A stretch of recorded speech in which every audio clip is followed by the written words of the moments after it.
지금 전 세계 에너지 시장에서 엄청난 역정극이 펼쳐지고 있습니다. 2024년 1월부터 7월까지 중국은 1200억 달러 규모의 청정에너지 기술을 수출했습니다. 같은 기간 미국의 석유와 가스 수출액은 800억 달러에 그쳤죠. 여러분, 이게 무슨 의미인지 아십니까? 지난 100년간 세계 경제를 지배했던 화석연료의 시대가 지고 새로운 에너지 패권의 주인공이 바뀌고 있다는 신호입니다. 더욱 놀라운 건 이 변화가 단순히 에너지 분야에만 국한되지 않는다는 사실입니다. 자율주행, 인공지능, 전기차까지. 중국은 지금 미래 기술의 모든 전선에서 미국을 압박하고 있습니다. 오늘 꿀탱크 TV는 이 거대한 기술 전쟁의 실체를 낱낱이 파헤쳐 보겠습니다. 자, 먼저 숫자부터 정확히 짚고 넘어가겠습니다.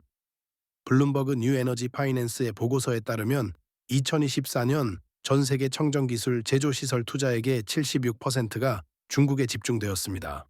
76%입니다. 이게 얼마나 압도적인 숫자인지 실감이 나십니까? 중국은 태양광 패널, 배터리, 풍력 터빈 등 주요 청정에너지 기술 분야에서 전 세계 생산 능력의 70% 이상을 장악하고 있습니다. 이건 단순히 많이 만든다는 차원이 아닙니다. 중국은 원자재 채굴부터 재련, 부품 제작, 완제품 조립까지 모든 공급망을 자국 내에 완성했습니다. 세계 어느 나라도 중국산 부품 없이는 청정에너지 산업을 육성할 수 없는 구조가 된 겁니다. 국제에너지기구는 중국의 청정에너지 기술 수출액이 2035년에는 3,400억 달러를 돌파할 것으로 예측했습니다. 이는 지난해 사우디아라비아와 아랍에미리트의 석유 수출액을 합친 규모와 비슷한 수준입니다. 더욱 주목해야 할 부분은 가격 경쟁력입니다. 중국의 대규모 생산 체계 덕분에 태양광 패널과 배터리 가격이 폭락했습니다. 전기차용 리튬이온 배터리 가격은 이미 킬로와트당 100달러 아래로 떨어졌죠. 이는 전기차 가격 패러티, 즉 전기차가 내연기관차와 비슷한 가격대로 내려온다는 의미입니다. 테슬라를 비롯한 전 세계 주요 자동차 업체들이 중국의 배터리 업체 CATL의 배터리를 사용하는 이유가 바로 여기에 있습니다. 중국의 전략은 여기서 그치지 않습니다. 선진국 시장에서 관세 장벽에 부딪히자 중국은 개발도상국을 집중 공략하기 시작했습니다. 아프리카, 동남아시아, 중동, 중남미. 이들 지역에서 중국의 청정기술 수출은 2022년 대비 2024년에 2배 가까이 증가했습니다. 푸젠성 샤먼의 샹위그룹은 유럽, 아프리카, 동남아, 중동, 북미를 아우르는 물류 네트워크를 구축하고 대형 설비와 태양광 모듈을 실은 선박을 아프리카 여러 국가로 보내고 있습니다. 닝보 저우산 항은 중동과 아프리카 등 신흥 시장을 대상으로 한 고속 전용 항로를 개설해 기계와 전자장비가 항구에 도착한 뒤 48시간 내 통관을 완료하도록 보장하고 있죠. 이는 단순한 제품 수출이 아닙니다. 중국은 제품 또는 생산력 수출에서 점차 산업망과 공급망 수출의 단계로 나아가고 있습니다. 쉽게 말해 공장 자체를 통째로 수출하는 겁니다. 신흥국들은 중국의 저렴하고 효율적인 청정에너지 기술에 의존할 수밖에 없는 구조가 만들어지고 있는 것이죠. 청정에너지만이 아닙니다.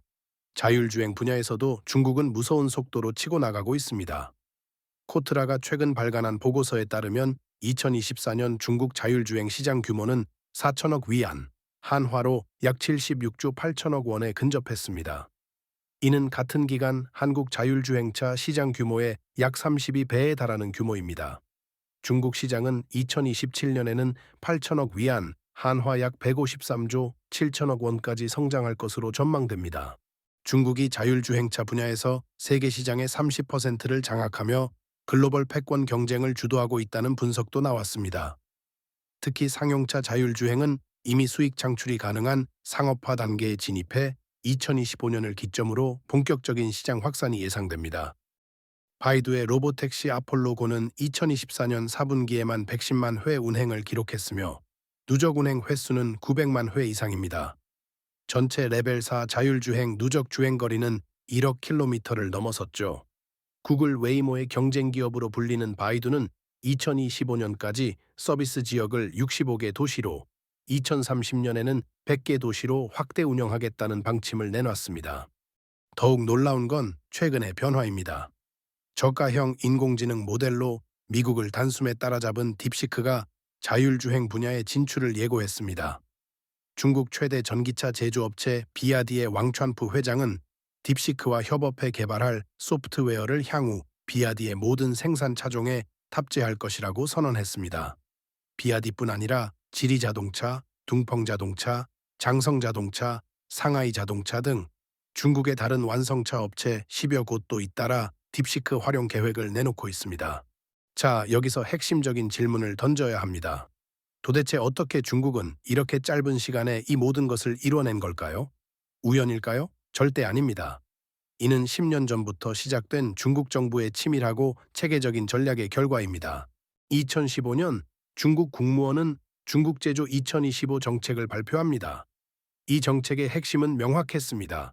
2025년까지 첨단 제조업 분야에서 미국을 따라잡고 2030년까지 세계 선두에 선다는 목표였죠. 자율주행은 이 정책에서 최우선 육성 분야로 지정되었습니다. 그 후 2017년에는 차세대 인공지능 발전 규획을 발표하며 인공지능을 국책 과제로 확정했고 2030년까지 인공지능 응용 분야에서 세계 선두에 오른다는 목표를 세웠습니다. 여기서 중요한 건 중국 정부가 단순히 목표만 세운 게 아니라는 점입니다.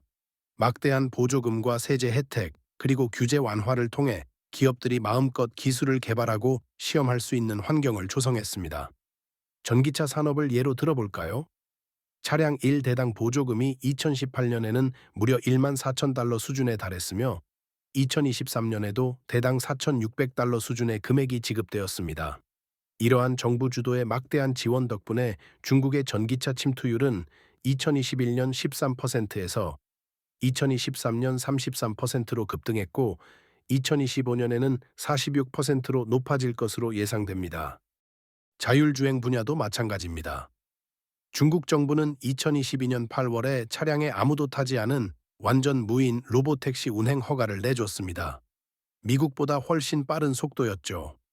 베이징, 상하이, 광저우, 우한 등 총 16개 지역을 커넥티드카 및 스마트 도시 공동개발 시범 도시로 지정하고 민간 기업들의 로보택시 실증 사업을 적극 지원했습니다.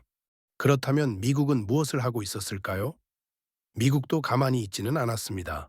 2022년 인플레이션 감축법을 제정해 7,370억 달러 규모의 청정에너지 투자를 단행했습니다. 인프라 투자 및 일자리법을 통해 전기차 충전 네트워크 확충과 무공해차로의 대중교통 전환을 추진했죠. 하지만 문제는 미국의 정치적 불확실성입니다. 트럼프 행정부가 들어서면서 상황이 급변했습니다. 트럼프 대통령은 석유와 가스 등 화석연료 생산을 촉진하는 반면 청정에너지 프로젝트의 예산은 오히려 줄이고 있습니다. 파리 기후협약 탈퇴를 재차 선언했고 그린 뉴딜 정책 폐기를 공약으로 내걸었습니다. 이건 단순한 정책 변경이 아닙니다. 미국은 지금 단기적 이익과 장기적 경쟁력 사이에서 심각한 딜레마에 빠져 있습니다. 올해 1월부터 7월까지 미국은 석유와 가스 수출로 800억 달러를 벌어들였습니다. 당장은 돈이 됩니다. 하지만 세계는 청정에너지로 빠르게 전환하고 있고 이 시장을 중국이 장악해가고 있습니다.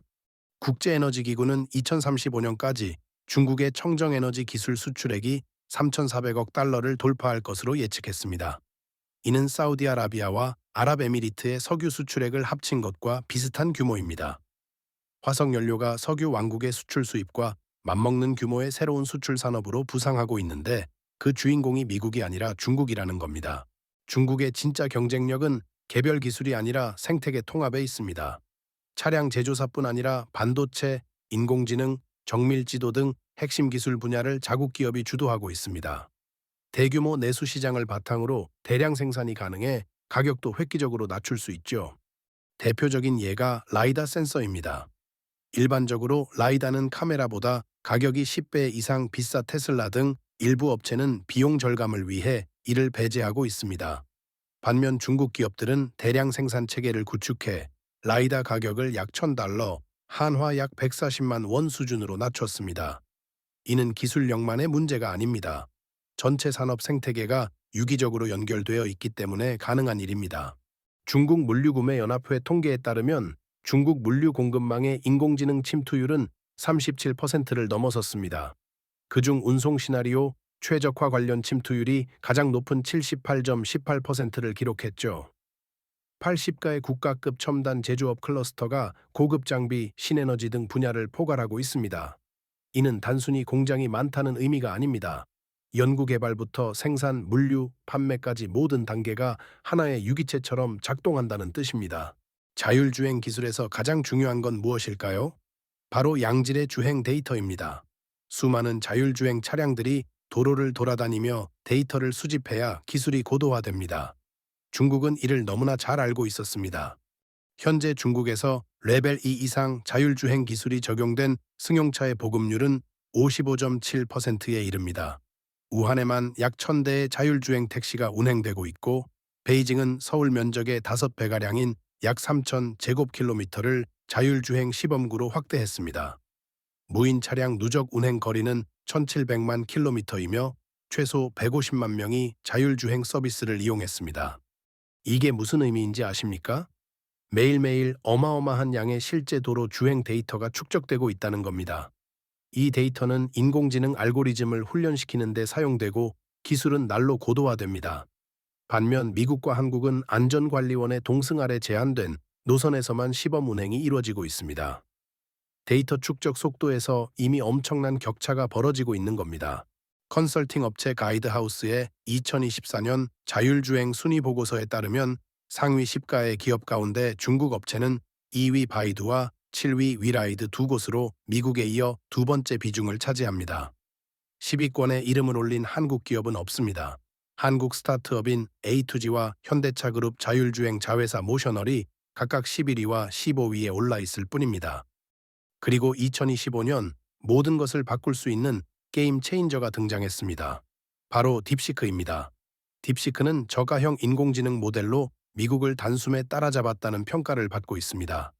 그런데 이 딥시크가 자율주행 분야에 진출한다고 선언한 겁니다. 중국 전기차 정보업체 CNEV 이포스트의 페이트장 대표는 딥시크가 없는 차량은 이제 중국 시장에서 밀려날 것이라고까지 내다봤습니다. 이건 과장이 아닙니다. 딥시크의 거대 언어 모델인 딥시크 R1을 자율주행 시스템에 적용하면 음성 인식, 이미지 처리, 사고 예방 능력을 한 단계 더 끌어올릴 수 있습니다. 그것도 훨씬 저렴한 비용으로 말이죠. 이와 달리 자율주행 분야의 원조 강자, 미국의 테슬라는 중국 규제 당국으로부터 완전 자율주행 기술 사용 승인조차 받지 못하고 있습니다. 트럼프 2기 행정부가 대중국 고율 관세 부과 등 압박을 강화하자 중국 정부가 차후 미국과의 협상을 위해 테슬라 규제 해제 카드를 남겨둔 것으로 보입니다. 테슬라의 자율주행 기술이 규제 문턱에 걸려 있는 동안 딥시크가 중국 자율주행 기술의 뉴노멀로 등극할 공산이 커진 셈입니다. 지금까지 제가 나열한 사건들, 그리고 여러분이 뉴스에서 보신 수많은 데이터들, 이 모든 파편들을 하나로 엮어보면 예상치 못했던 하나의 거대한 그림이 완성됩니다. 세계 경제 패권의 축이 이동하고 있다는 것입니다. 지난 100년간 세계 경제는 석유를 중심으로 돌아갔습니다. 석유를 지배하는 자가 세계를 지배했죠. 미국은 이 게임의 최고 승자였습니다. 하지만 게임의 룰이 바뀌고 있습니다. 앞으로의 세계 경제는 청정에너지와 인공지능, 자율주행을 중심으로 돌아갈 것입니다. 그리고 이 새로운 게임에서 중국은 압도적인 선두를 달리고 있습니다. 골드만삭스 애널리스트들은 중국 로보택시 시장의 가치가 2025년 5,400만 달러에서 2035년 470억 달러로 급증할 것으로 예측했습니다. 국제에너지기구는 2035년 중국의 청정에너지 기술 수출액이 3,400억 달러를 돌파할 것으로 내다봤습니다. 이 두 숫자를 합치면 2035년 중국의 미래 기술 수출액은 800억 달러를 넘어섭니다. 현재 미국의 화석연료 수출액과 맞먹는 규모입니다. 더욱 중요한 건 이 기술들이 서로 연결되어 있다는 점입니다. 전기차는 청정에너지로 충전되고 자율주행 기술로 작동합니다. 태양광 패널과 배터리는 전기차 충전 인프라를 구성합니다. 인공지능은 이 모든 시스템을 최적화합니다. 중국은 이 모든 분야에서 동시에 앞서가고 있고 각 분야가 서로를 강화하는 선순환 구조를 만들어내고 있습니다.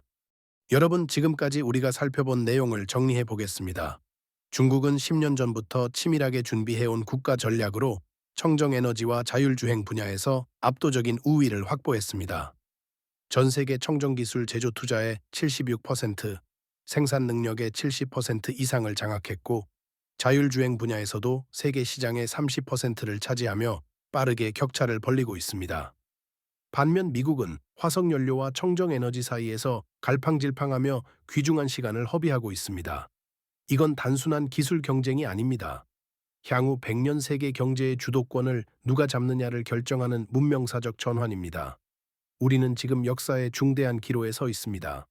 이 변화의 물결을 어떻게 읽고 대응하느냐가 우리의 미래를 결정할 것입니다. 오늘 꿀탱크 TV가 전해드린 이 메시지 깊이 새겨주시기 바랍니다.